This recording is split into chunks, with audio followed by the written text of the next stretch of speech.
أشهد أن لا إله إلا الله وحده لا شريك له وأشهد أن محمدا عبده ورسوله أما بعد فأعوذ بالله من الشيطان الرجيم بسم الله الرحمن الرحيم الحمد لله رب العالمين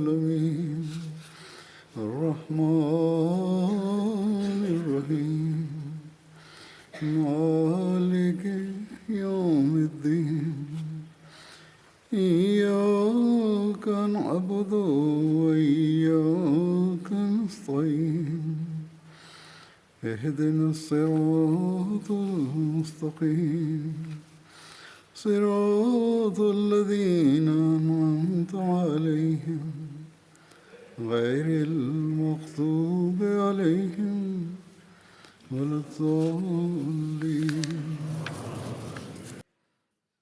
अल्लाह ताला पाण सॻोरन सल्लल्लाहु अलैहि वसल्लम ते दीन ऐं शरीयत खे कामिल कयो, मुकमिल कयो त क़ुर शरीफ़ में ही ऐलान फ़रमायाई त अल-यौम अकमलतु लकुम दीनकुम व अतममतु अलैकुम नेमती व रज़ीतु लकुमुल इस्लाम दीना।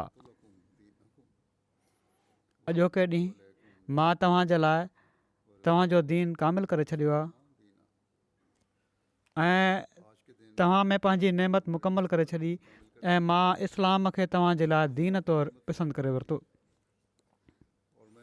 सो ही अलाह ताला जो तमामु वॾो अहसान आहे मुस्लमाननि ते त उन्हनि जे लाइ हिकिड़ी कामिल ऐं मुकमिल शरीयत अता फ़रमायाई ऐं हीअ दावा सिर्फ़ु इस्लाम जी आहे, कंहिं ॿिए मज़हब जी नाहे त हाणे आख़िरी दीन इस्लाम ई आहे जेको अल्लाह ताला जो पसंदीदा दीन आहे ऐं जेकॾहिं अल्लाह ताला जी रज़ा घुरिजे त इस्लाम क़बूल कये बग़ैर, इन जी तालीम ते अमल कये बग़ैर का वाह नाहे। अल्लाह ताला ही ऐलान फ़रमाए रहियो आहे त क़ुरानी तालीम ई आहे जेका हाणे इंसान जी अख़लाक़ी ऐं रुहानी तरक़ी जो वाहिद ज़रियो आहे ऐं पर हीअ तालीम एतिरे क़दुरु कामिल आहे जो मादी तरक़ी जे रस्तनि जे लाइ बि इहा ई तालीम आहे हाणे ऐं उन्हनि ॾांहुं वठी वञे थी। सो जॾहिं अल्लाह ताला इन तालीम जे बारे में अकमलतो जो ऐलान फ़रमाए थो त इन जो मतिलबु आहे त इंसान जूं समूरियूं सलाहियतूं अख़लाक़ी हुजनि, रुहानी आहिनि, जिस्मानी, उन्हनि जो हुसूल क़ुर शरीफ़ ते अमल करण सां ई थी सघे थो ऐं इन जी कामिल तालीम जेका आहे सिर्फ़ु क़ुर शरीफ़ मां मिली सघे थी जेकॾहिं इन ते सही अमल करिणो आहे। ऐं अतममतो चई करे ही ऐलान फ़रमायाई ऐं पूरी कुवत सां फ़रमाए छॾियईं त जेके कुझु बि इंसान जूं ज़रूरतूं हुयूं उन्हनि खे हर लिहाज़ खां पूरो करण वारो सिर्फ़ु क़ुर शरीफ़ आहे। का अहिड़ी ज़रूरत नाहे जंहिंजो क़ुर शरीफ़ हातो न कयो हुजे, तोड़े उहे इंसान जूं मादी ज़रूरतूं आहिनि या रुहानी ऐं अख़लाक़ी मयारनि खे हासिलु करण जूं ज़रूरतूं ऐं तरीक़ा आहिनि। जेको बि हिकिड़ो इंसानु इंसाफ़ जी नज़र सां ॾिसणु चाहे उहो क़ुर शरीफ़ जी तालीम में मौजूदु आहे। सो हिन आयत सां गॾु क़ुर शरीफ़ ई ऐलान फ़रमाए छॾियो त हाणे इंसान जो बका इन तालीम सां ई वाबिस्ता आहे ऐं हीअ तालीम सॼे ज़माने ऐं सॼी दुनिया जे इंसाननि जे लाइ आहे ऐं क़ुर शरीफ़ खां पहिरियां नाज़िल थियण वारियूं सभई तालीमूं जेके मुख़्तलिफ़ नबियुनि ते लथियूं उहे वक़्ती ऐं उन ज़माने जे लिहाज़ खां हुयूं, सॼी इंसानियत जे लाइ न हुयूं। हज़रत मसीह मऊद अलैहिस्सलातु वस्सलाम इन जी वज़ाहत में हीउ बि ऐलान फ़रमायो आहे त इन मां हीउ साबित थिए थो त पाण सॻोरनि सल्लल्लाहु अलैहि वसल्लम जी बेसत जो मक़सदु बि पूरो थी वियो ऐं पाण ई उहे कामिल ऐं आख़िरी नबी आहिनि जिन ते इन कमाल दर्जे जी शरीयत नाज़िल थी। सो हीउ असांजो अक़ीदो आहे ऐं इन ते असांखे ईमान आहे। हज़रत मसीह मऊद अलैहिस्सलातु वस्सलाम ते एतिराज़ु करण वारा हीउ एतिराज़ु कंदा आहिनि त जॾहिं हीउ अक़ीदो आहे ऐं क़ुर शरीफ़ खे आख़िरी शरीयत ऐं पाण सॻोरनि सल्लल्लाहु अलैहि वसल्लम खे आख़िरी नबी मञो था त पोइ संदन दावा जी कहिड़ी हैसियत आहे? हज़रत मसीह मऊद अलैहिस्सलाम जी दावा पोइ छा आहे ऐं संदन पोइ हिन ज़माने में अचण जी ज़रूरत ई कहिड़ी हुई? त इन जो जवाबु हज़रत मसीह मऊद अलैहिस्सलातु वस्सलाम हिकिड़े हंधि हीअं बि फ़रमायो आहे, मुख़्तलिफ़ जवाब आहिनि त जेकॾहिं तव्हां इस्लामी तालीम ते अमल करे रहिया हुजो हा त पोइ ठीकु आहे, मुंहिंजे अचण जी का ज़रूरत न हुई। पर ज़माने जी उमूमी हालति ऐं ख़ासि तौर ते मुसलमाननि जी पंहिंजी हालति इन ॻाल्हि जो ऐलान करे रही आहे त कंहिं मुअल्लिम जी ज़रूरत आहे। वरी इन तालीम खे विसारे छॾण जे बारे में ख़ुदि पाण सॻोरनि सल्लल्लाहु अलैहि वसल्लम फ़रमायो हुयो ऐं इन जी इस्लाह जे लाइ हीअ बि फ़रमायो हुआऊं त हर सदी में मुजद्दिद ईंदा। हीअ पेशिनगोई फ़रमाई हुआऊं त मुसलमान क़ुर जी तालीम कामिल हुअण जे बावजूदु इन तालीम खे विसारे छॾींदा। नयूं बिदतूं उन्हनि मंझि पैदा थी वेंदियूं, तंहिं करे दीन जी तजदीद जे लाइ मुजद्दिद ईंदा रहंदा ऐं आख़िरी ज़माने में मसीह मऊद ऐं महदी मऊद ईंदा जेके दीन खे सुरैया तां ज़मीन ते आणींदा। हज़रत मसीह मऊद अलैहिस्सलातु वस्सलाम पंहिंजे लिटरेचर में, तहरीरुनि में, किताबनि में हर हंधि ई फ़रमायो आहे त मां पाण सॻोरनि सल्लल्लाहु अलैहि वसल्लम जी ग़ुलामी में संदन शरीयत ऐं दीन ऐं क़ुर शरीफ़ जी तालीम खे दुनिया में फैलाइण जे लाइ आयो आहियां ऐं हाणे पाण सॻोरनि सल्लल्लाहु अलैहि वसल्लम जे ज़रिए दीन जो इकमाल थी चुको आहे। इन खे ऐं इन ई तालीम खे ई दुनिया जी हर कुंड में पहुचाइण आयो आहियां। तालीम जी तकमील क़ुर शरीफ़ जे पाण सॻोरनि सल्लल्लाहु अलैहि वसल्लम ते नाज़िल थियण सां थी ऐं उन ज़माने में छो त हिदायत ऐं तालीम जी इशाअत जा वसीला न हुआ, तंहिं करे इन जी इशाअत जे लाइ हिन ज़माने में पंहिंजे वाइदे जे मुताबिक़ अल्लाह ताला पाण सॻोरनि सल्लल्लाहु अलैहि वसल्लम जे सचे ग़ुलाम खे मोकिलियो आहे।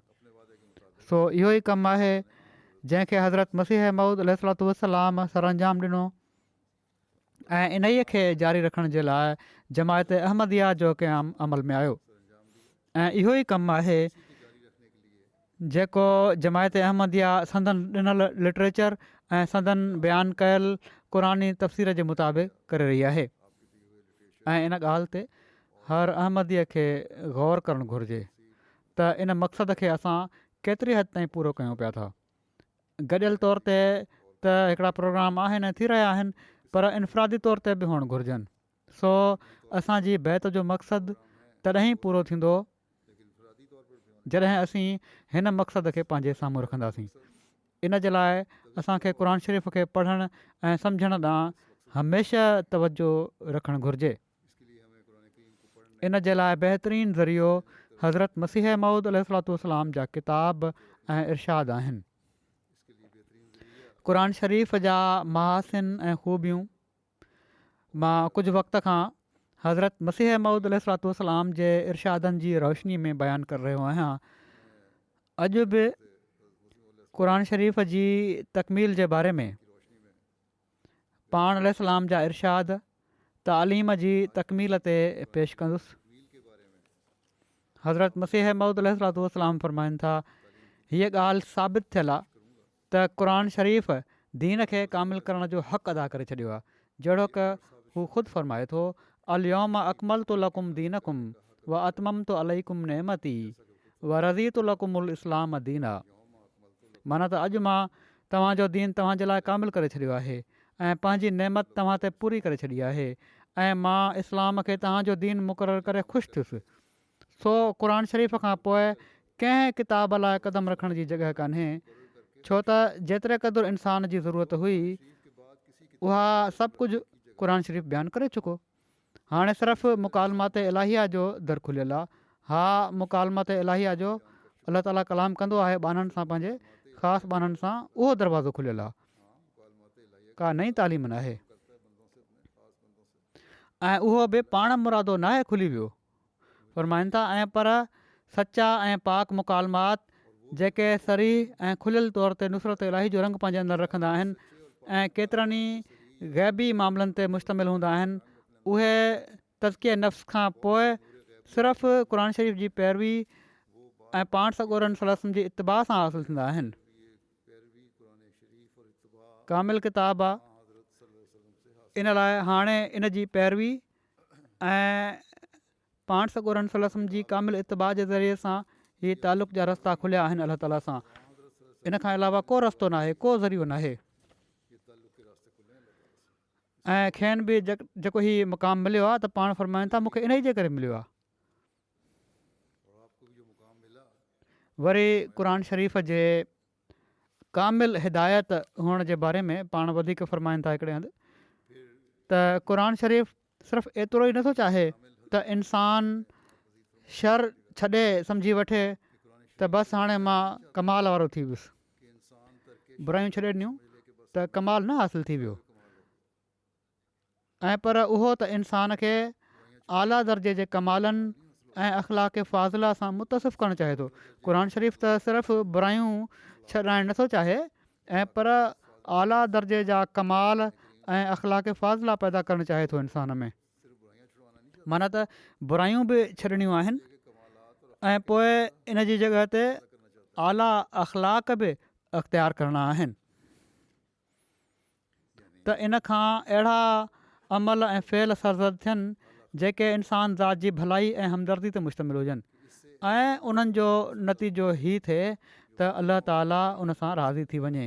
हीउ नतीजो निकिरणु घुरिजे त अलाह ताला राज़ी थी वञे।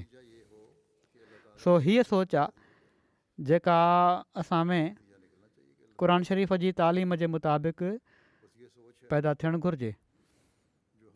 असीं पंहिंजा जाइज़ा वठूं, छा हीअ सोच असांजी आहे? असां सिर्फ़ु पढ़ण जी ॿियनि वांगुरु दावा कयूं था या वाक़ई हीअ तब्दीलियूं बि पैदा थी रहियूं आहिनि? अलाह ताला सां ख़ासि तालुक़ बि असांजो पैदा थी रहियो आहे। रमज़ान में बि क़ुर शरीफ़ पढ़ियो वेंदो आहे, दर्स बि ॿुधंदा आहियो। सो इन खे ज़िंदगी में लागू करणु बि ज़रूरी आहे।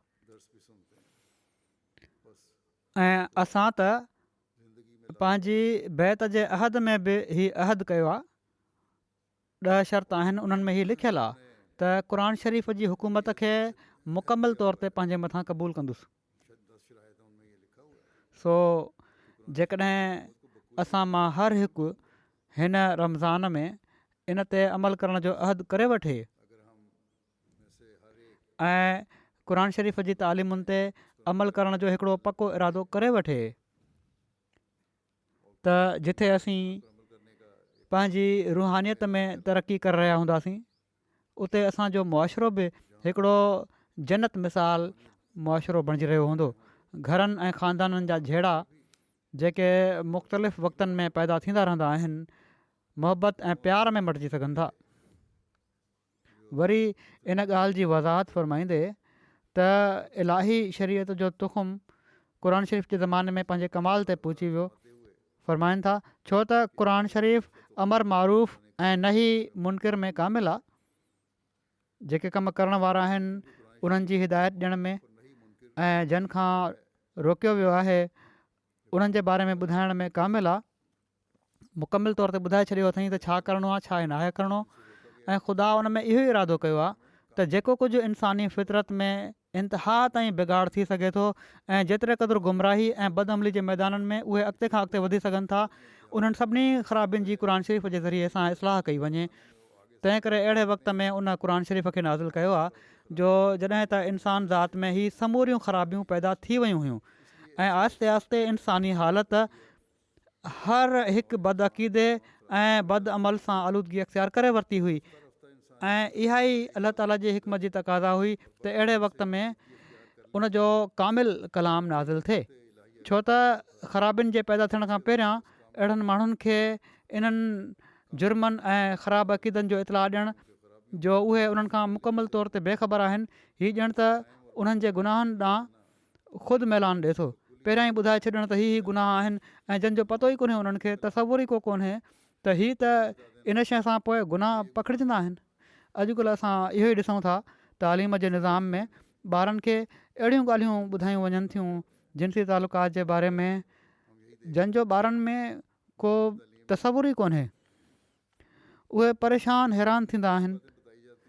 हाणे त वालदेन बि चवणु शुरू करे ॾिनो आहे त हीअ छा थो पियो पढ़ायो वञे, ऐं पर इन जो नोटिस वठंदे तालीम खाते बि नोटिस वरितो आहे के उस्ताद हद खां अॻिते वधी विया आहिनि। त अहिड़ियूं ॻाल्हियूं जंहिंजो पतो ई नाहे तसवुर उहे ख़ुदि उन्हनि में पैदा कयूं पयूं थी वञनि, जेके उन्हनि जी बलूगत जी उमिरि ताईं पहुचण ताईं उन्हनि खे पतो हुअणु घुरिजनि पियूं। त इहो ई शरीयत जे कानून ऐं इंसानी कानून में फ़र्क़ु आहे। इहो ई क़ुर शरीफ़ जे कानून जी हिदायत में फ़र्क़ु आहे त क़ुर शरीफ़ हिदायत ॾिए थो ऐं वाज़े बि करे थो त हिन उमिरि जी हीअ हिदायत ऐं हिन उमिरि जी हीअ हिदायत, हीअ न त हर शइ खोले बयानु करे छॾियईं ऐं पोइ तफ़सीर जेके आहिनि पोइ आहिस्ते आहिस्ते उन्हनि ई लफ़्ज़नि मां निकिरंदा ईंदा आहिनि हर हिक जे अक़ुल ऐं सम्झ जे मुताबिक़। सो फ़रमाइनि था सो ख़ुदा जी वही हज़रत आदम खां तुख़ुम रेज़ी ॾांहुं शुरू थी ऐं उहो तुख़ुम ख़ुदा जी शरीयत जो क़ुर शरीफ़ जे ज़माने में पंहिंजे कमाल ते पहुची हिकिड़े वॾे वण वांगुरु थी वियो। सो जहिड़ी तरह बुरायूं पकड़िजंदियूं रहियूं उन्हनि जो इलाज बि ज़माने जे लिहाज़ खां ज़ाहिर थींदो रहियो। ऐं क़ुर शरीफ़ जी तालीम में हीअ ख़ूबी बि आहे त हर ज़माने जूं जेके बुरायूं पैदा थी रहियूं आहिनि उनजो इलाज इन ई तालीम में मिली वञे थो, जेको मुफ़सरनि जे ज़रिए सां असांखे अलाह ताला जे नेक बाननि जे ज़रिए सां असांखे पतो लॻंदो रहे थो। वरी फ़रमाइनि था त छो त कामिल किताब अची इस्लाह करणी हुई, ज़रूरी हुयो त उन जे नुज़ूल महल उन जे नुज़ूल वारी जॻह ते बीमारी बि कामिल तौर ते हुजे त जीअं हर हिकु बीमारी जो कामिल इलाजु मुहैया कयो वञे। सो इन ॿेट में कामिल तौर ते बीमार हुआ ऐं जिन में उहे सभई बीमारियूं रूहानी मौजूदु हुयूं, माना त अरब में जेके उन वक़्तु या उन खां बाद अचण वारियुनि पीढ़ियुनि खे लाइक़ु थियण वारियूं हुयूं। इन में वधीक वज़ाहत थी वई त उन वक़्तु मौजूदु हुयूं या अचण वारियुनि पीढ़ियुनि में लाइक़ु थियण वारियूं हुयूं, उन्हनि जी तालीम ॾेई छॾियईं। छो त ज़मानो परे न वञिणो हुयो, शरीयत कामिल थी रही हुई, तंहिं करे जेके थी सघनि पियूं आईंदा उन्हनि जी बि वज़ाहत करे छॾियईं ऐं ॿुधाए छॾियईं त केतिरे हद ताईं तव्हां केसि ताईं खोलणो आहे। जहिड़ी तरह खुलंदो वेंदो अहिड़ी तरह इन जे लाइ मुफ़सर ज़माने जे लिहाज़ खां तशरीह कंदा विया। फ़रमाइनि था त इहो ई सबबु हुयो जो क़ुर सॼी शरीयत जी तकमील कई। ॿियनि किताबनि जे नाज़िल थियण महिल हीअ ज़रूरत न हुई ऐं न उन्हनि में अहिड़ी कामिल तालीम हुई। पाण हिते ही साबित फ़रमायाऊं त ख़ुदि ईसाई ऐं यहूदी इन ॻाल्हि जो एतिराफ़ु कनि था त ज़मानो हर लिहाज़ खां तमामु बिगड़ियल हुयो ऐं उन वक़्तु हिकिड़ी शरीयत जी ज़रूरत हुई।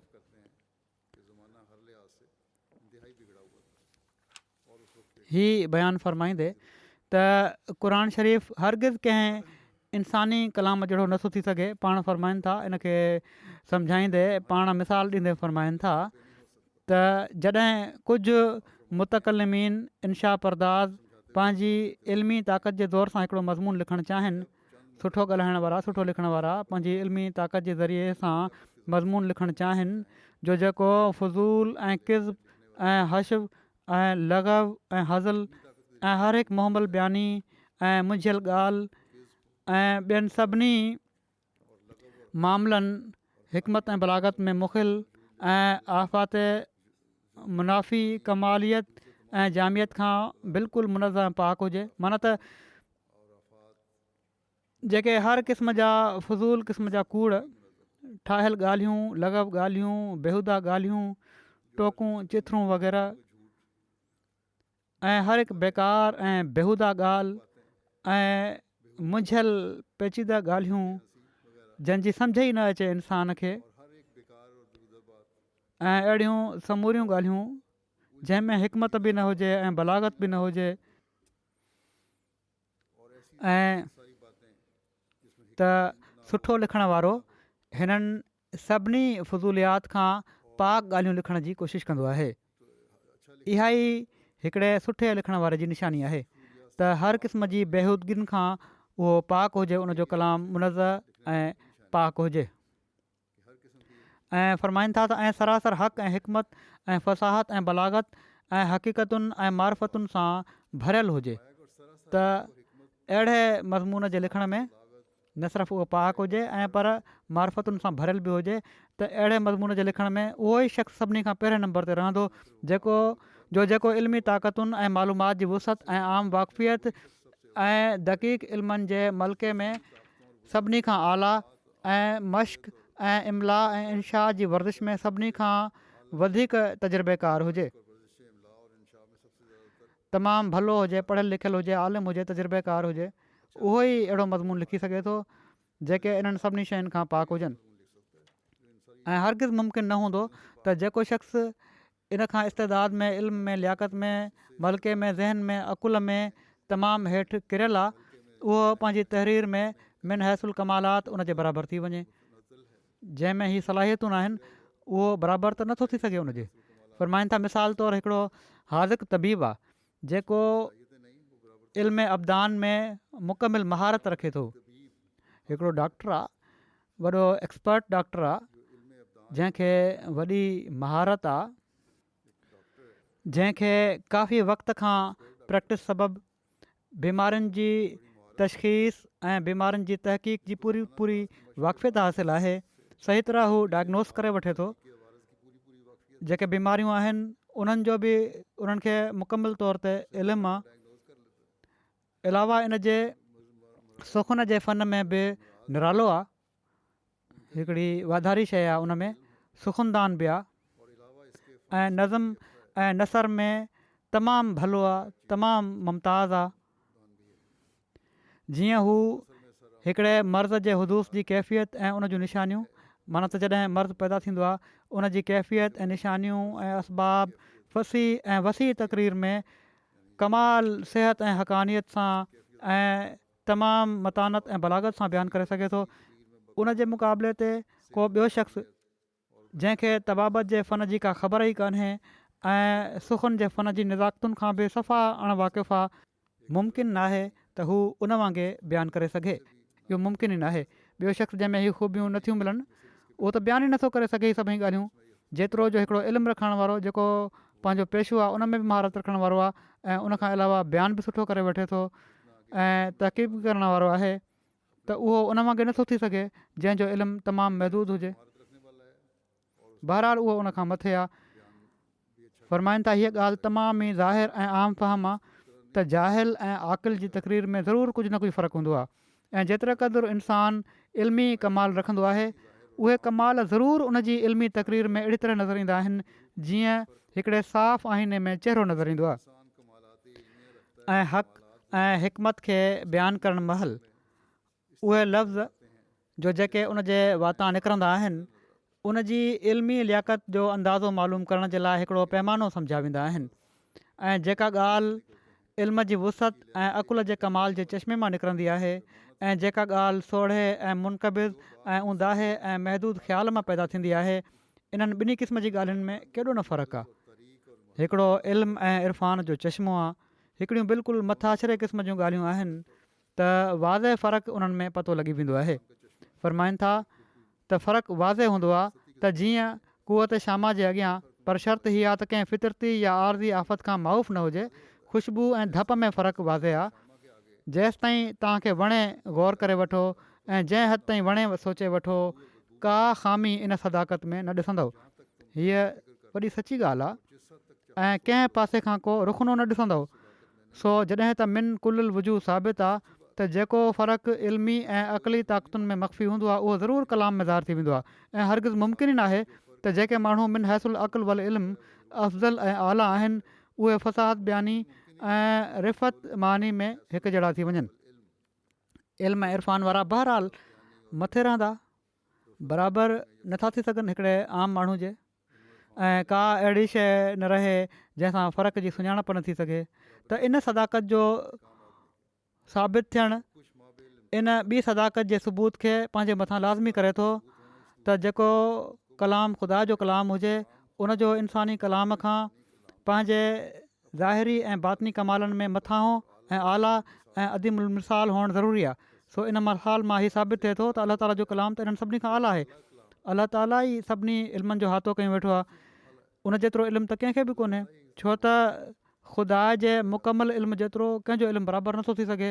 ऐं इन ई तरफ़ ख़ुदा बि इशारो फ़रमाए चयो आहे फ़ इल्म यस्तजीबु लकुम फ़अलमू अन्नमा उनज़िल बि इल्म, माना त जेकॾहिं काफ़र हिन क़ुर जो मिसाल पेश न करे सघनि ऐं मुक़ाबले खां लाचार रहनि त तव्हां ॼाणे वठो त हीउ कलाम इंसान जे इल्म सां नाहे ऐं पर ख़ुदा जे इल्म सां नाज़िल थियो आहे। जॾहिं पेश ई नथा करे सघनि मिसाल त पोइ ज़ाहिर आहे त इंसान जो कलाम नाहे, हीउ ख़ुदा जो कलाम आहे जंहिंजे वसी इल्मु ऐं मुकमल इल्म जे मुक़ाबले में इंसानी इल्म बेहक़ीक़त ऐं अजाया आहिनि। हिन आयत में बुरहान इन जे तिर्ज़ ते असर जे वजूद खे मुअसर जे वजूद जो दलील करार ॾिनो वियो आहे। फ़रमाइनि था त जंहिंजो ॿियनि लफ़्ज़नि में मतिलब जो ख़ुलासो हीअ आहे त अलाह ताला जो इल्मु बसबब पंहिंजी कमालियत ऐं जामियत जे हरगिज़ इंसान जे नाक़िस इल्म जे मुशाबे नथो थी सघे, ऐं पर ज़रूरत आहे त जेको कलाम हिन कामिल ऐं बेमिसल इल्म मां निकितो आहे उहो बि कामिल ऐं बेमिसली हुजे ऐं इंसानी कलामनि खां मुकमल तौर ते फ़र्क़ु रखंदो हुजे। सो इहा ई कमालियत क़ुर शरीफ़ में साबित आहे। सो हर लिहाज़ खां कामिल हुअण जी क़ुर शरीफ़ जी दावा आहे ऐं को न आहे जेको उन जे मुक़ाबले ते अची सघे ऐं न हींअर ताईं आयो आहे ऐं न अची सघंदो। फ़रमाइनि था त क़ुर शरीफ़ ई इल्मी मरतबनि सां गॾु अमली मरतबनि जे कमाल ताईं पहुचाए थो, इल्मी ऐं अमली ॿिन्ही ॻाल्हियुनि में कमाल ताईं पहुचाए थो।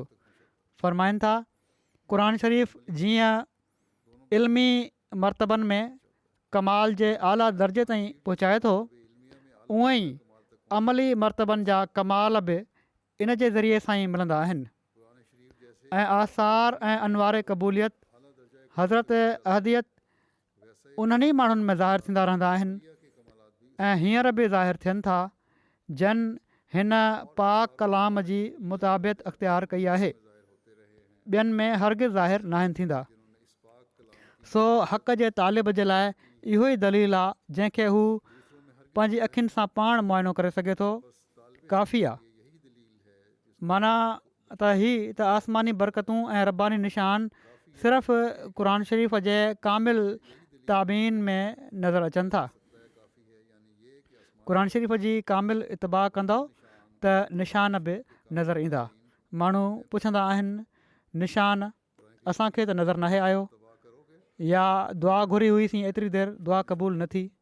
इन जे लाइ अलाह ताला फ़रमायो आहे त मुंहिंजूं ॻाल्हियूं त ॿुधो, मूं ते बि ईमान त मुकमल कयो, मुंहिंजी ॻाल्हियुनि ते अमल बि त कयो। जॾहिं हीअ थींदो त दुआऊं बि अलाह ताला पोइ ॿुधंदो आहे। सो हीअ बि क़ुरानी तालीम जी ख़ुशूसियत आहे त क़ुर शरीफ़ जी तालीम ते कामिल अमल करण वारा ई ग़ैर मामूली बरकतूं हासिलु करण वारा आहिनि। पाण फ़रमायाऊं क़ुर शरीफ़ इजाज़ जे कमाल सां सभिनी दीनी सदाकतुनि ते हाथो कयो आहे। एजाज़ मौजज़ो न, इजाज़ अलिफ़ ये जीम सां आहे, मतिलबु हीअ आहे मुख़्तसिर मज़मून। इनखे बयानु कंदे पाण फ़रमाइनि था त क़ुर शरीफ़ पंहिंजी फ़साहत ऐं बलागत खे सदाकत ऐं हिकमत ऐं ज़रूरत हक़ जे इल्तिज़ाम सां अदा कयो आहे ऐं इजाज़ जे कमाल सां सभिनी दीनी सदाकतुनि जो हाथो करे ॾेखारियो अथई। जीअं त इन में हर हिकु मुख़ालिफ़ ऐं मुनकिर खे साकित करण जे लाइ बराहीन सातिया भरिया पिया आहिनि ऐं मोमिननि जे यकीन जी तकमील लाइ हज़ारे दक़ीक़तुनि ऐं हक़ीक़तुनि जो हिकिड़ो अमीक़ ऐं शफ़ाफ़ दरिया इन में वहंदे नज़र अचे थो। जिन ॻाल्हियुनि में फ़साद ॾिठो अथई उन्हनि जी इस्लाह जे लाइ ज़ोर लातो अथई। जंहिं शिदत सां कंहिं अफ़राद या तफ़रीद ग़लबो हासिलु कयो आहे उन ई शिदत सां उनजी मुदाफ़िअत बि कई अथई। जन क़िस्म क़िस्म जूं बीमारियूं फैलायल ॾिठई उन्हनि सभिनी जो इलाजु लिखियो अथई। बातिल मज़हबनि जे हर हिकु वहम खे ख़तमु कयईं। कूड़ा मज़हब आहिनि उन्हनि उहे जेके सुवाल उथारींदा आहिनि उन्हनि जा जेके वहम हुआ उन्हनि खे ख़तमु कयईं। ग़लति ॻाल्हियुनि खे ख़तमु कयईं। हर हिकु एतिराज़ जो जवाबु ॾिनई। का सदाकत न आहे जंहिंखे बयानु न कयईं। को ज़ाला फ़िरक़ो न आहे जंहिंजो रद्द न लिखियईं। गुमराह माण्हू आहिनि उन्हनि जे टोड़ में ॻाल्हियूं लिखियईं। तमामु वाज़े तौर ते हर हुकुम आहे। ऐं पोइ कमाल ई त को फ़िक्रो न आहे जेको बिला ज़रूरत लिखियो हुजईं। बग़ैर ज़रूरत जे का ॻाल्हि न आहे ऐं का ॻाल्हि न आहे जो बेमौक़ा बयानु कई हुजईं ऐं को लफ़्ज़ न आहे जो लग़ब तौर ते तहरीर थियो हुजे। ऐं पोइ बावस्फ़ इंतिज़ाम हिननि सभिनी मामलनि जे फ़साद जो उहो मरतबो ॾेखारियईं जंहिंखां वधीक मुतसविर नथो थी सघे। सभई ॻाल्हियूं कवर करे वरितईं ऐं मुख़्तसिर तौर ते कयईं पर फ़साद ऐं बलागत सां इन खां वधीक थी न पियूं सघनि। ऐं बलागत खे इन कमाल ताईं पहुचायईं जो कमाल हुस्न तरतीब ऐं मौजिज़ ऐं मुदलल बयान सां इल्मु अवलीन ऐं आख़िरीन ताईं हिकिड़े नंढड़े किताब में भरे छॾियईं। पहिरियनि जे लाइ बि इल्मु हुयो। पहिरियां बि मिसाल ॾेई चुको आहियां। हज़रत मसीह मौद अलैहिस्सलाम फरमायो त अरब जा जेके बदू हुआ ॻोठनि में रहण वारा जेके हुआ उन्हनि खे बि क़ुर शरीफ़ सम्झ अची वियो ऐं उहे बाख़ुदा इंसान बणिजी विया, तालीम याफ़्ता इंसान बणिजी विया। ऐं जेके इल्मु रखण वारा हुआ उन्हनि खे बि सम्झ अची वियो। उन्हनि खे पंहिंजे अकुल जे मुताबिक़ सम्झ आयो। ऐं पोइ उन्हनि ताईं न अवलीन ऐं आख़िरीन ताईं आख़िरीन में बि क़ुर शरीफ़ जी तालीम अहिड़ी आहे जंहिंजा तफ़सीर हर ज़माने में उन्हनि जे हर लफ़्ज़ मां नयूं मानाऊं निकिरंदियूं थियूं अचनि जेके उन्हनि ज़माने जे लिहाज़ खां असांखे पतो ॾींदियूं रहनि थियूं। फ़रमाइनि था त हिकिड़े नंढड़े किताब में भरे छॾियईं त जीअं इंसान जंहिंजी उमिरि थोरी ऐं कम घणा आहिनि घणो मथे जो सूरु लही वञेसि ऐं त जीअं इस्लाम खे इन बलागत सां इशाअत मसइलनि में मदद पहुचे ऐं हिफ़्ज़ करणु ऐं यादि रखण बि आसानु हुजे। क़ुर शरीफ़ हिफ़्ज़ बि करे वठंदा आहिनि माण्हू, ॿार बि करे वठंदा आहिनि नंढी उमिरि में। पाण पंहिंजे किताब ब्राहिन अहमदिया में साबित फ़रमायो अथनि त क़ुर शरीफ़ ई आहे जेको पंहिंजी इबारत जे लिहाज़ खां ऐं ज़ुबान जे लिहाज़ खां अहिड़ियूं सदाकतूं बयानु फ़रमाए थो जेके ॿियो किथे न आहिनि। ऐं इंजील वग़ैरह किताब त इंसानी दख़ल अंदाज़ी जे करे ख़ुदाई किताब हाणे रहिया ई न आहिनि। वरी क़ुर शरीफ़ जे कलाम जे इजाज़ जो कमाल हिकिड़े ॿिए हंधि बयानु फ़रमाईंदे फ़रमाइनि था जॾहिं मुनसिफ़ माण्हू क़ुर शरीफ़ खे ॾिसे त तुर्त उनखे मालूम थींदो त क़ुर शरीफ़ में कलाम जो इजाज़ ऐं कल वदल बयान में जेको लाज़िम ऐं ज़रूरी आहे बलागत आहे उहो कमाल ॾेखारियो वियो आहे। माना त थोरो ऐं वाज़े बयानु जेको आहे उन में कमाल ताईं पहुची वियो आहे। मुख़्तसिर लफ़्ज़नि में उहो कमाल ॾेखारियो अथई जो उहो बावजूदु सभिनी दीन जी ज़रूरतुनि जो हाथो करण जे सभिनी दलीलनि ऐं बुरहाननि जे इस्तीफ़ा जे एतिरे क़दुरु हुजम में कलील मिक़दार आहे जो इंसानु सिर्फ़ु 3-4 पहरनि जे अरसे में शुरू खां आख़िर ताईं जेकॾहिं वांदि कई हुजेसि त उनखे पढ़ी सघे थो। एतिरा मुख़्तसिर लफ़्ज़ आहिनि जो आराम सां इंसानु उनखे पढ़ी सघे थो। हाणे ॾिसणु घुरिजे त हीअ क़ुरानी बलागत केॾो न भारी मौजूदो आहे जो इल्म जे हिकिड़े बहरे ज़ख़ार खे 3-4 जुज़नि में वेढ़े ॾेखारे छॾियईं ऐं हिकमत जे हिकिड़े जहान खे सिर्फ़ु कुझु सिफ़नि में भरे छॾियईं। छा कॾहिं कंहिं ॾिठो या ॿुधो त एतिरे क़दुरु कलीलुल हुजम किताब सॼे ज़माने जी सदाकतुनि ते मुश्तमिल हुजे? छा अकुलु कंहिं आक़िल जो इंसान जे लाइ ई आली रुतबो तजवीज़ करे सघे थो त हू थोड़नि लफ़्ज़नि में हिकिड़ो दरिया हिकमत जो भरे छॾे जंहिंखां दीन जे इल्म जी का सदाकत ॿाहिरि न हुजे? पाण हिते वैद जेको हिंदुनि जो किताबु आहे उनजो मुआज़नो करे रहिया हुआ ऐं साबित फ़रमायाऊं त वैद में त अहिड़ो बयानु ई न आहे जेको क़ुर शरीफ़ में आहे। ऐं पोइ डिघियूं इबारतूं आहिनि इन जूं जिन खे पढ़ण ई ॾुखियो आहे। पाण हर मज़हब खे चैलेंज कई हुआऊं त अचो मां हीअ सभु ख़ूबियूं तव्हांखे क़ुर शरीफ़ में ॾेखारियां थो। हज़रत मसीह मौद अलैहिस्सलाम खां अलावा हिन ज़माने में कोन आहे जंहिं अहिड़ी तरह चैलेंज कई हुजे दुनिया खे। पोइ बि असां ते इल्ज़ाम त नऊज़ बिल्ला असां क़ुर शरीफ़ जी तौहीन करण वारा आहियूं। क़ुर शरीफ़ जो ज़मानो कामिल तालीम जी तक़ाज़ा करे पियो। फ़रमाइनि था क़ुर शरीफ़ ई कामिल तालीम अता कई आहे ऐं क़ुर शरीफ़ जो ई अहिड़ो ज़मानो हुयो जंहिंमें कामिल तालीम अता कई वञे हा। हीअ कुझु ज़िक्र पहिरियां बि थी चुको आहे। सो हीअ दावा कामिल तालीम जी जेका क़ुर शरीफ़ कई आहे हीअ उन ई जो हक़ु हुयो त इन खां सवाइ कंहिं आसमानी किताब अहिड़ी दावा नाहे कई। फ़रमाइनि था असांजे वेझो त मोमिन उहो ई आहे जेको क़ुर शरीफ़ जी सची पैरवी करे ऐं क़ुर शरीफ़ खे ई ख़ातमुल कुतुब सम्झे। मोमिन जी हीअ निशानी आहे ऐं इन ई शरीयत खे जेका पाण सॻोरनि सलम आंदी हुई उन ई खे हमेशह ताईं रहण वारी मञे ऐं इन में ज़रे जेतिरो बि ऐं हिकिड़ो शोशो बि न मटे ऐं इन जी इतिबा में फ़ना थी पंहिंजो पाण विञाए छॾे ऐं पंहिंजे वजूद जो हर ज़रो इन ई वाट में लॻाए अमलनि ऐं इल्मनि इन जी शरीयत जी मुखालफ़त न करे, तॾहिं पको मुस्लमान थिए थो। हाणे ही असांखे जाइज़े जी ज़रूरत आहे। क़ुर शरीफ़ जे आख़िरी किताब हुअण जे बारे में पाण फ़रमाइनि था त क़ुर शरीफ़ अहिड़े ज़माने में आयो हुयो जो जंहिंमें हर क़िस्म जूं ज़रूरतूं हुयूं, जंहिंजो पेश अचणु मुमकिन आहे पेश अची वियूं हुयूं, जंहिंजो पेश अचणु मुमकिन आहे पेश अची वियूं हुयूं। माना त समूरा मामला अख़लाक़ी ऐं एतिक़ादी ऐं कौली ऐं फैली बिगड़जी विया हुआ ऐं हर हिकु क़िस्म जो अफ़रात ऐं तफ़रीद ऐं हर क़िस्म जो फ़साद पंहिंजे इंतिहा ताईं पहुची वियो हुयो। तंहिं करे क़ुर शरीफ़ जी तालीम बि इंतिहाई दर्जे ते नाज़िल थी। सो इन ई माना में शरीयत फ़ुरक़ानी मुख़्ततिम ऐं मुकमिल करार ॾिनी वई ऐं पहिरियों शरीयतूं नाक़िस रहियूं छो त पहिरें ज़माननि में उहे मफ़ासिद जो जंहिंजी इस्लाह जे लाइ इल्हामी किताब आया उहे बि इंतिहाई दर्जे ते न पहुता हुआ ऐं क़ुर शरीफ़ जे वक़्त में उहे सभई पंहिंजे इंतिहा ताईं पहुची विया हुआ। केतिरा ई माण्हू सुवाल कंदा रहंदा आहिनि, ॿार या नौजवानी में क़दम रखण वारा, उन्हनि जे लाइ जवाबु आहे पहिरियां उहे ॻाल्हियूं इंतिहा ताईं न पहुतियूं हुयूं, हिते इंतिहा ताईं पहुची वियूं, तंहिं करे तालीम बि इंतिहा ताईं पहुची वई। इन ई लाइ क़ुर शरीफ़ नाज़िल थियो ऐं इन लाइ पाण सॻोरनि सल्लल्लाहु अलैहि वसल्लम जे ज़रिए सां इस्लाम जो बुनियादु पियो।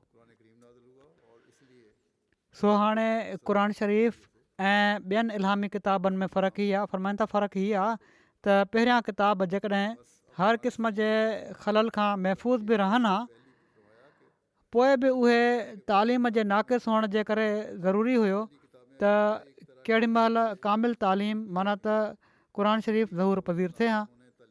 उन्हनि जे साम्हूं के ॻाल्हियूं आयूं ई न हुयूं त उहे बयानु कहिड़ी तरह कनि हा। उनजी तालीम नाक़िस हुई, तंहिं करे क़ुर शरीफ़ जो ज़हूर थियणु ज़रूरी हुयो।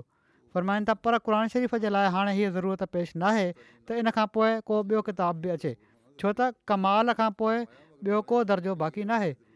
हा, जेकॾहिं हीअ सोचियो वञे त केॾी महिल उसूल हक़ क़ुर शरीफ़ जा वैद ऐं इंजील वांगुरु मुशरिकाना उसूल बणाया वेंदा ऐं तौहीद जी तालीम में तब्दील ऐं तारीफ़ अमल में ईंदी, क़ुर शरीफ़ में का तारीफ़ अमल में ईंदी, या जेकॾहिं साण इन जे हीअ सोचियो वञे त कंहिं ज़माने में करोड़े मुस्लमान जेके तौहीद ते क़ाइमु आहिनि उहे बि पोइ शिरक ऐं मख़लूक परस्ती जो तरीक़ो अख़्तियार करे वठंदा त बेशक अहिड़ी सूरत में ॿी शरीयत ऐं ॿिए रसूल जो अचणु ज़रूरी हूंदो।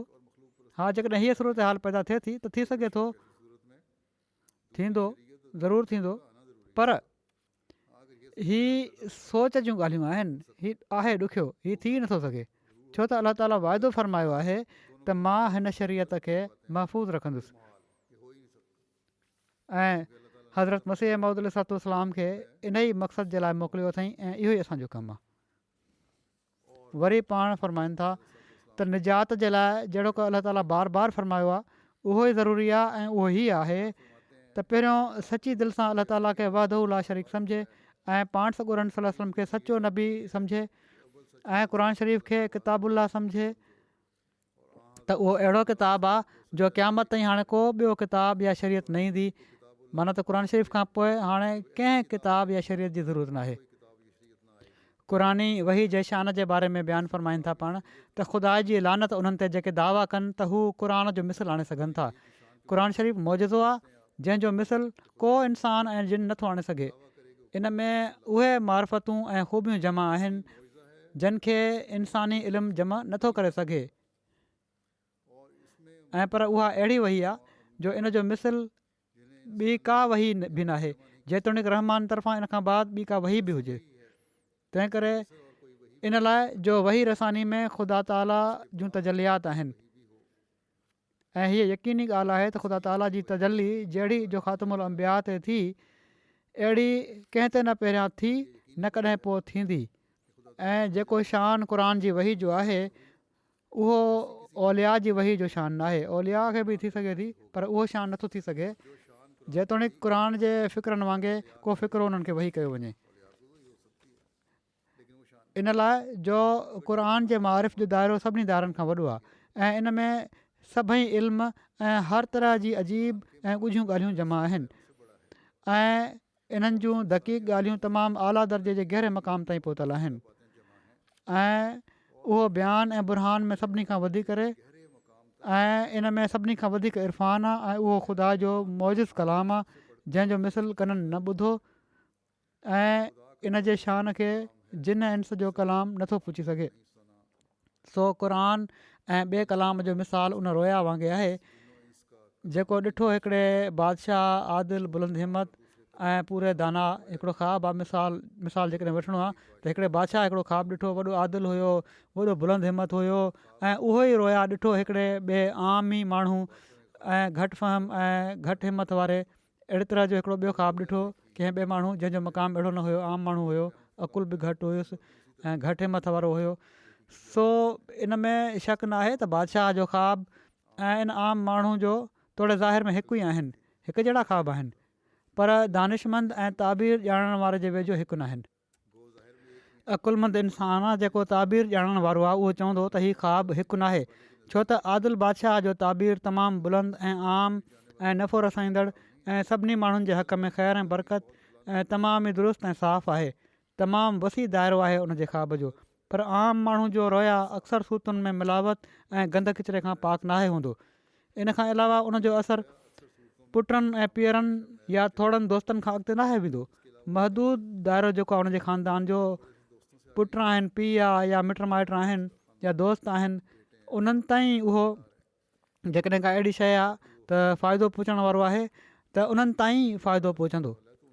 ऐं फ़रमाइनि था त ऐं जेकॾहिं ॿियनि खे बि सुवार करे वठो, उन्हनि जे बारे में बि चई रहिया आहिनि त शामिलु उन्हनि खे कयो त हा साईं हिन आम माण्हू जो ख़्वाबु जेको आहे उन में ॿिया बि शामिलु थी सघनि था, तॾहिं बि तमामु ई वेझो जॻह ते देरा ॼमाए छॾींदा आहिनि, पोइ बि वेझो वेझो ई उहो ख़्वाबु रहंदो। एतिरो माहौल जंहिं हद ताईं हू ॼाणे थो ओसि ताईं रहंदो इन जो असरु, मतिलबु त उन्हनि जो असरु महदूद रहंदो आहे। इन्हनि जी वुसत जेका आहे एतिरे क़दुरु थी नथी सघे, पर क़ुर शरीफ़ जे सुवारनि जो हीअ हाल आहे त हू आबादी जे हर दाइरे खे क़तअ कनि था, तमामु वसी आहिनि। क़ुर शरीफ़ हिकिड़ो किताबु आहे जंहिंजे हेठां इरफ़ान जा दरिया वहनि था ऐं कंहिं गोयाई जो पखी इन खां फ़ौक़ उॾी नथो सघे, इन खां वधीक को ॿियो बयानु करे ई नथो सघे ऐं हर दौलत वारो इन जे ख़ज़ाननि ऐं दफ़ीननि मां कुझु वठे थो ऐं मुंहिंजे वेझो हर मुतकलम इन कर्ज़ में मुब्तला थिए बग़ैर सिर्फ़ु हथें ख़ाली आहे। जेकॾहिं हितां फ़ाइदो न वरितई त कंहिंजो कलाम सही कलाम थी नथो सघे ऐं कर्ज़दार खां सख़्तु घुर कई वेंदी आहे ऐं सख़्तु कोशिशि कई वेंदी आहे त काज़ी ताईं पहुचाए उन खां पैसो वसूल कयो वञे, पर क़ुर शरीफ़ तंग दस्तनि खे सदका ॾिए थो ऐं समूरियूं तंगियूं ख़तमु करे थो ऐं पर इख़लास वारनि खे सोन जा नंढा टुकर ॾिए थो। ॿिया माण्हू त पंहिंजे कर्ज़दारनि ते केस कंदा आहिनि जेकॾहिं का शइ ॾेई छॾनि त, पर क़ुर शरीफ़ त अहिड़ो इल्मु ॾिए थो जो उन जा चश्मा वहंदा पिया था वञनि इल्म ऐं इरफ़ान जा।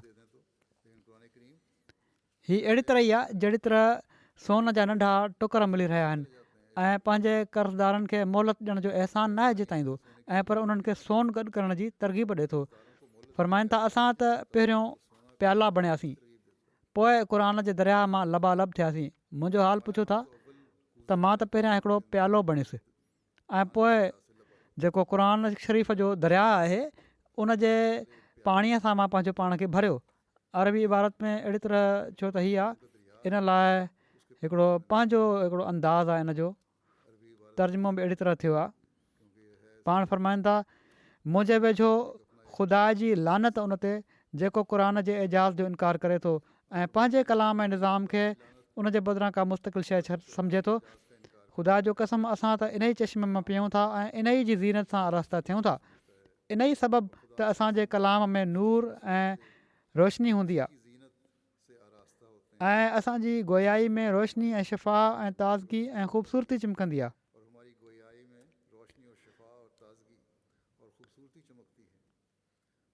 ऐं मूं ते क़ुर खां सवाइ ॿिए कंहिंजो अहसान न आहे ऐं उन मुंहिंजी अहिड़ी परवरिश कई आहे जो ओड़ी माउ पीउ बि त नाहिनि कंदा। ऐं ख़ुदा मूंखे इन मां ख़ुशगवार पाणी पीआरियो आहे ऐं असां इन खे रोशन करण वारो ऐं मददगार ॾिठोसीं। फ़रमाइनि था त जेकॾहिं मूंसां ख़ुदा ताला जो को निशान न हुजे हा ऐं न उन जी ताईद ऐं नुसरत मुंहिंजे शामिल हाल हुजे हा ऐं मां क़ुर खां अलॻि का वाट कढी हुजे हा या क़ुरानी हुकमनि ऐं शरीयत में को दख़ल ऐं तसरुफ़ कयो हुजे हा या मनसूख़ कयो हुजे हा या पाण सॻुरनि सलम जी पैरवी खां ॿाहिरि का ॿी नई वाट ॿुधाई हुजे हा त अलबत हक़ु हुयो ऐं माण्हुनि जो उज़ुर माक़ूल ऐं क़ाबिल क़बूल हुजे हा त वाक़ई ई शख़्स ख़ुदा ऐं ख़ुदा जे रसूल जो दुश्मन ऐं क़ुर शरीफ़ ऐं क़ुर जी तालीम जो मुनकिर ऐं मनसूख़ करण वारो आहे। जेकॾहिं का अहिड़ी ॻाल्हि हुजे हा जेका मां क़ुर ऐं पाण सॻुरनि जे इर्शादनि खां ॿाहिरि कई आहे त यकीननि तव्हांजो हक़ु आहे, ज़रूरु चवां हीअ ॻाल्हि त मनसूख़ करण वारो आहे, फ़ासिक़ आहे। हिकिड़ी हीअ बि बेशक चई छॾियो आहे तव्हां माण्हू मूंखे त फ़ासिक़ आहे, फाजिर आहे, मुर्तद आहे। पर जॾहिं मां न क़ुर में को तग़युर कयो आहे ऐं न पहिरीं शरीयत जो जंहिंखे पाण सॻुरनि सलम आंदो हुयो हिकिड़ो शोशो ऐं नुक़्तो मूं मटियो आहे ऐं पर मां क़ुर ऐं क़ुरानी हुकमनि जी ख़िदमत ऐं पाण सॻुरनि सलम जे पाक मज़हब जी ख़िदमत जे लाइ तयारु आहियां ऐं जान ताईं मां पंहिंजी इन वही वाट में लॻाए छॾी आहे। ऐं मुंहिंजो कामिल यकीन आहे त क़ुर खां सवाइ जेको कामिल अकमल ऐं मुकमल किताब आहे ऐं उन जी पूरी इताद ऐं बग़ैर पाण सॻुरनि सलम जी पैरवी जे निजात मुमकिन ई न आहे। ऐं क़ुर में घाटीवादी करण वारा ऐं पाण सॻुरनि सलम जी इताद जी पांजारी पंहिंजी कंध मां लाहिण वारनि खे काफ़िर ऐं मुर्तद सम्झां थो। जेको पाण सॻुरनि सलम जी पैरवी मां ॿाहिरि निकिरे थो, इतबा खां ॿाहिरि निकिरे थो, उन्हनि जी पांजारी पंहिंजे कंध तां लाहे थो त उहो मुर्तद आहे ऐं काफ़िर आहे। त पोइ इन ई सूरत में ऐं बावजूदु मुंहिंजी सदाकत जा हज़ारे निशान ज़ाहिर थी वञण जे सिर्फ़ु इहा ई ॻाल्हि न आहे त दावा न आहे ऐं पर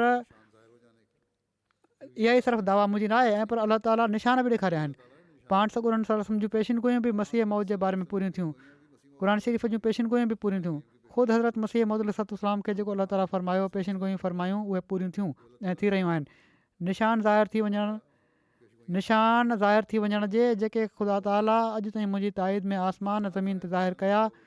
पोइ मूंखे जेको शख़्स काज़िब ऐं मुफ़्तरी ऐं दजाल जे नाले सां पुकारे थो या जेको मुंहिंजी परवाह नथो करे ऐं मुंहिंजे आवाज़ ॾांहुं कन नथो ॾिए, यकीननि ॼाणो त ख़ुदा ताला बिना मुआख़ज़े जे उनखे हरगिज़ न छॾींदो, कॾहिं न कॾहिं उनजो मुआख़ज़ो ज़रूरु थींदो।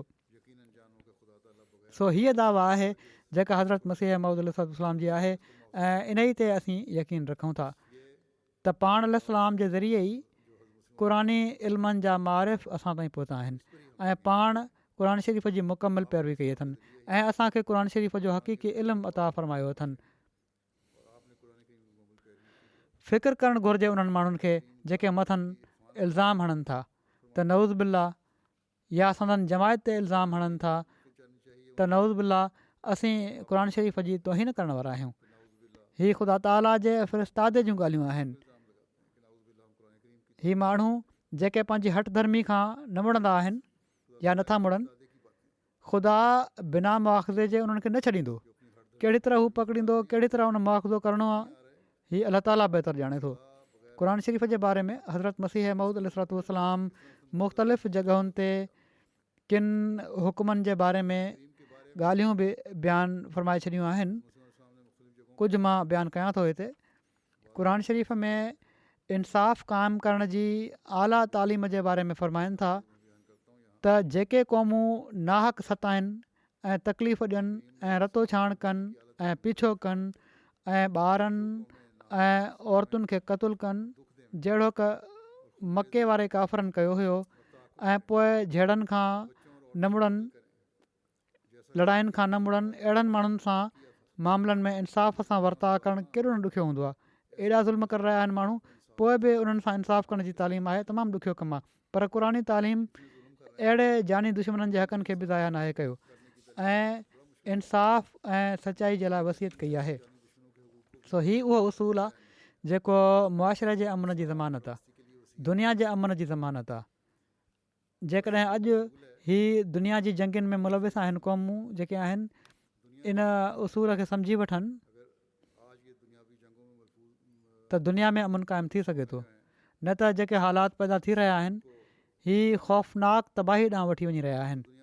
तोड़े उहा हिकिड़े मुल्क जी कोशिशि हुजे या ॿिए मुल्क जी कोशिशि हुजे, हिकिड़े मुल्क में वञनि अॻुवाण या ॿिए मुल्क में वञनि, चीन वञनि या किथे वञनि, जेकॾहिं इंसाफ़ क़ाइमु न कंदा त तबाही यकीनी आहे। फ़रमाइनि था वरी हिकिड़े हंधि फ़रमाइनि था हिकिड़े ॿिए मिसाल में त जेकॾहिं को क़ुर जे ज़माने ते हिकिड़ी नज़र विझी ॾिसे त दुनिया में तअदुद इज़्दिवाज कहिड़े अफ़राद ताईं पहुची वियो हुयो। शादियूं थींदियूं हुयूं, घरवारियूं केतिरियूं केतिरियूं हूंदियूं हुयूं, 100 80 घरवारियूं रखे वठंदा हुआ माण्हू, ऐं केॾी न बेइतदालियुनि सां माण्हुनि सां वर्ताव थींदो हुयो, केॾा ज़ुल्म थींदा हुआ औरतुनि ते। त उनखे इक़रार करिणो पवंदो त क़ुर दुनिया ते हीउ अहसान कयो जो इन्हनि सभिनी बेइतदालियुनि खे मौक़ूफ़ करे छॾियईं।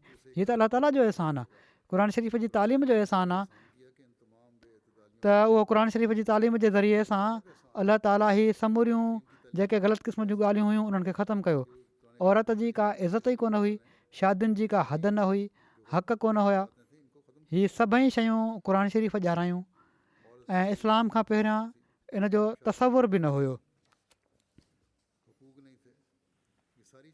वरी हिकिड़े हंधि फ़रमाइनि था क़ुर शरीफ़ सिर्फ़ु समाज जी हद ताईं महदूदु न आहे, छो त इन में इंसाननि खे सम्झाइण जे लाइ वॾा वॾा माक़ूल दलील आहिनि ऐं जेतिरे क़दुरु अक़ीदा ऐं उसूल ऐं हुकुम उन पेश कया आहिनि, उन्हनि मां को बि अहिड़ो मामिलो न आहे जंहिंमें ज़बरदस्ती ऐं तहकुम हुजे। जेके बि हुकुम आहिनि उहा का ज़बरदस्ती न आहे, को तहकुम न आहे। पाण फ़रमाइनि था, अलाह ताला फ़रमाए थो ला इकराह फ़िद्दीन, माना त दीन का ॻाल्हि जबर सां मञाइणु नथो चाहे, ऐं पर हर ॻाल्हि जा दलील पेश करे थो ऐं दलील पेश करे पोइ साम्हूं रखे थो, मञण ॾांहुं तवजो ॼाणाए थो।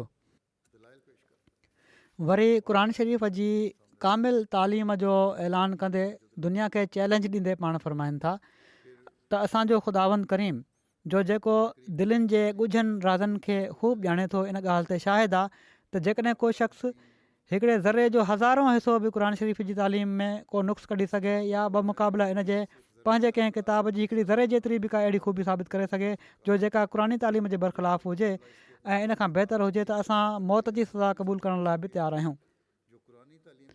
सो हीअ हिकिड़ी अहिड़ी वॾी दावा आहे जेका कामिल ईमान ऐं यकीन खां बग़ैर करे नथी सघिजे। पाण फ़रमाइनि था त जेकॾहिं को शख़्स ख़ुदा ताला ते ईमान रखे ऐं पोइ क़ुर शरीफ़ ते गौर करे त ख़ुदा ताला छा कुझु क़ुर शरीफ़ में फ़रमायो आहे, त उहो शख़्स दीवाननि वांगुरु दुनिया खे छॾे ख़ुदा जो थी वञे।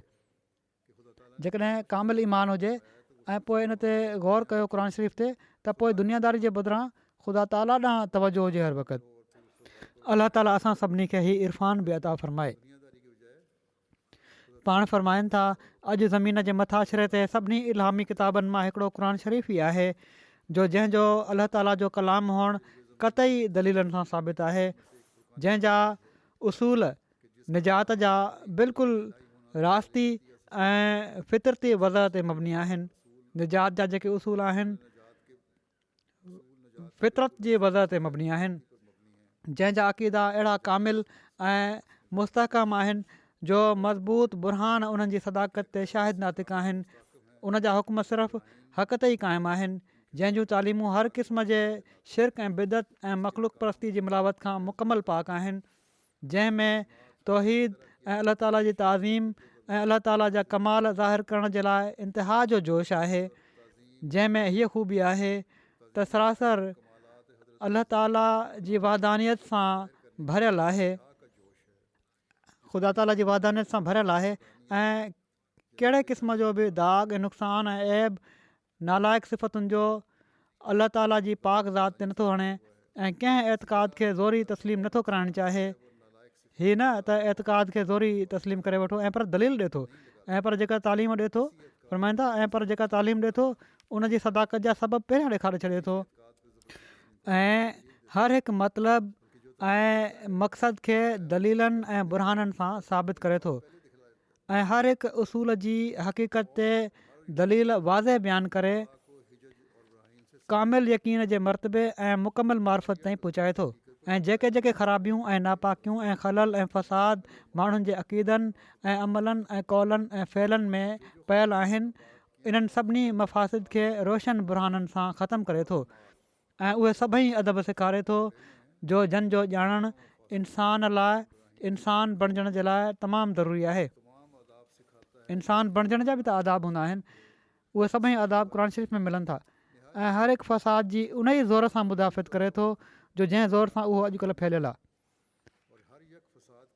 हीअ न त हिकिड़े ज़माने में त फ़साद खे रद्द करे रहियो आहे ऐं पर हर फ़साद जी उन ई ज़ोर सां मुदाफ़ित करे थो जंहिं ज़ोर सां उहो अॼुकल्ह पकड़ियल आहे। जहिड़ी तरह अॼुकल्ह पकड़ियल आहे ओड़ी तरह उनजी मुदाफ़ित बि उतां ई निकिरी अचे थी, उनजो इलाजु निकिरे थो, उनजो ट्रोड़ करे थो ऐं इन जी तालीम तमामु मुस्तक़ीम ऐं कवी ऐं सलीम आहे। ॼण त कुदरती हुकुमनि जो हिकिड़ो आहीनो आहे ऐं कानून फितरत जी हिकिड़ी अक्सी तस्वीर आहे ऐं दिलि जी नज़र ऐं क़ल्बी बसीरत जे लाइ हिकिड़ी रोशन करण वारी सिज आहे ऐं अकुल जे इजमाल खे तफ़सील ॾियण वारो ऐं इन जे नुक़सान जो जबर करण वारो आहे। जेके अकुल जूं ॻाल्हियूं मुख़्तसिर हूंदियूं आहिनि उन्हनि खे तफ़सीली तौर ते उन्हनि खे बयानु करे थो ऐं नुक़सान खे पूरो करे थो। अलाह ताला असांखे क़ुर शरीफ़ ते हक़ीक़ी तौर ते अमल करण वारो ऐं इन जी तालीम जे मुताबिक़ अमल करण वारो, इन खे सम्झण वारो ऐं पंहिंजूं ज़िंदगियूं इन जे मुताबिक़ गुज़ारण वारो बणाए। रमज़ान खां पोइ बि इन नेमत मां फ़ैज़ वठण जी ओड़ी तरह कोशिशि कंदा रहो जहिड़ी तरह रमज़ान में कयो पिया था। रमज़ान में जमायत जे मुखालफ़नि जे शर खां बचण जे लाइ बि ख़ासि तौर ते दुआऊं कयो। अलाह ताला हर शरीर जा हथ रोके ऐं उन्हनि जी पकड़ जा सामान फ़रमाए। दुनिया जे फितने फ़साद खां बचण जे लाइ बि उमूमी तौर ते ॾाढियूं दुआऊं कयो।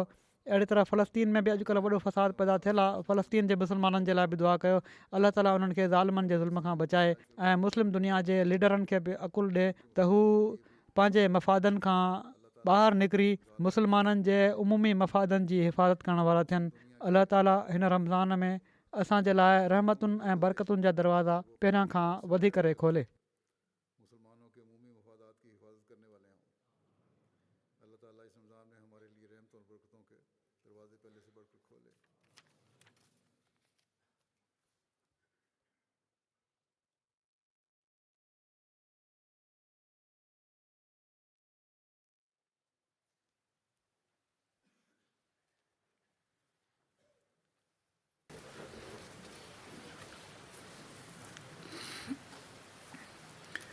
الحمد